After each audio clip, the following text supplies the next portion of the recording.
What up YouTube? It's your boy Burner420 and I'm back with you guys with another highly recommended video. Today on the stream, we're going to be talking about what it was like for me to join a Mexican gang in prison as a white person.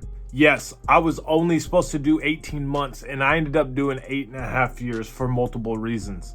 Now, I grew up in Ogden, Utah. Ogden, Utah is known for a high Hispanic population. One of my best friends growing up was Hispanic, and that's how I got introduced into the lifestyle that I got introduced into when it comes to gangs and being involved around Hispanic gangs. Me, I stayed neutral. I didn't really gangbang when I was a kid because I just had a lot of friends from different areas that rep different hoods.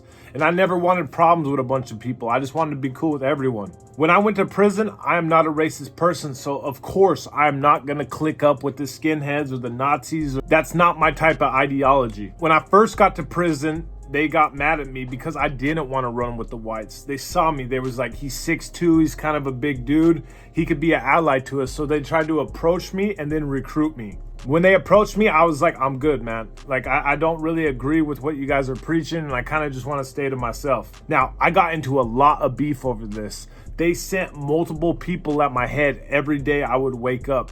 It got so bad that I was getting into fights and my hands were broke, so I had to elbow people. It was one of the most ruthless experiences in my entire life. I did this to prove to people that if I say no, I'm gonna stick to my guns and I'm not gonna switch up. After about 2 weeks, I started earning respect from these individuals and they started to leave me alone. They said, look, don't eat at our table or anything like that, but you are allowed to be in this section and we're no longer gonna mess with you. In prison, you have to get in fights to earn respect. That's just how it goes. It's mostly ego versus ego. The cops counted me out and they put me in IPP, which is inmate placement and programming. They end up shipping you to a county jail when they know that you're about to get out of prison. Like I told you, I was only supposed to do 18 months. In county jail, I was there for a while. I was supposed to get out in about 70 days when I ended up hitting this dude because me and him got into an altercation. When I hit him, it collapsed his eye socket and other places on his face, which caused me to pay over $20,000 in reconstructive surgery. Because of this fight, I got sent back to the Utah State Prison. When I got sent back, I ended up living with a person called Thumper. He was a gang member and he was in a different gang. Thumper was in prison because he killed his best friend. I used to think to myself, if this dude is willing to kill his best friend, I can only imagine what he wants to do to me when I piss him off. I lived with him for a few weeks before I got transferred to another section. While put in that section, I was placed with one of the OGs. As soon as you get to prison and they put you in with somebody, immediately they're supposed to check your paperwork and make sure you're not a sex offender or a rat or have any dirt in your name. So as soon as I got my paperwork checked, everybody welcomed me to the section. After I was welcomed to the section, they found out that I actually knew a lot of people that was in that specific organization. So they welcomed me with open arms. These are kids that I grew up with, kids I went to school with. So they actually knew who I was and what I was about. My whole time in this gang, I did everything I can to climb the ranks. A lot of my time in prison, I got stuck in max because I kept getting into fights to try to defend this organization. I was a soldier. I was ready to rock and roll whenever they needed me. One day, I was in a section and a dude came in. This dude was from a rival gang. So as soon as he came in and threw his hood up, we knew what time it was and we knew we had to move.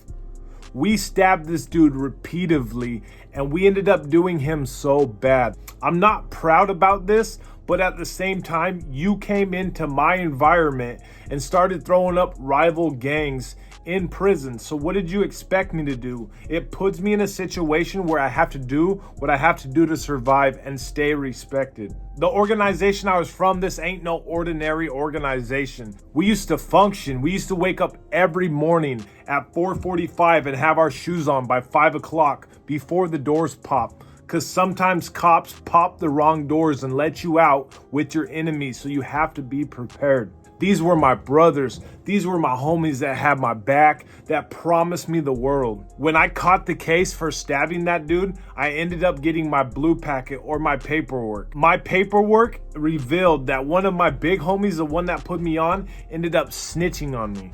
I went to court and I ended up pleading to a 0 to 5 after they charged me with a life sentence. I could not take the chance of taking it all the way to trial and losing and doing life in prison. Knowing that my big homie that I looked up to, the one I would have killed for, told on me, devastated me. So the plot thickens. I just think to myself, when I get out of prison, man, I'm not gonna associate myself with any of these individuals. I had to jump through their hoops just to get out of prison safely so that I could finally make the decision to not be part of their organization anymore. Now, are people gonna be mad at me because of that? They might. But at the end of the day, it don't really matter because I'm out here living my best life, trying to stay on the right path and make righteous decisions so I can actually flourish out here. To anybody that is watching this and that is in a gang and feels like they're hopelessly trapped in this organization, just know you don't need anybody to have your back. All you need is yourself. All gangs end up doing the same thing. They always promise you one thing and they deliver somewhere else. If you guys like this video or learned something from it, please make sure you guys are subscribed to the stream. You are dropping likes, comments, and make sure that you are sharing this video. My story has only started and I got so much more to show you guys and to share with you. So make sure you guys are tuned in for the next episode. And all my links are in the description box link below. So you guys will have access to order my merch and follow me on every other social media platform. Love you guys.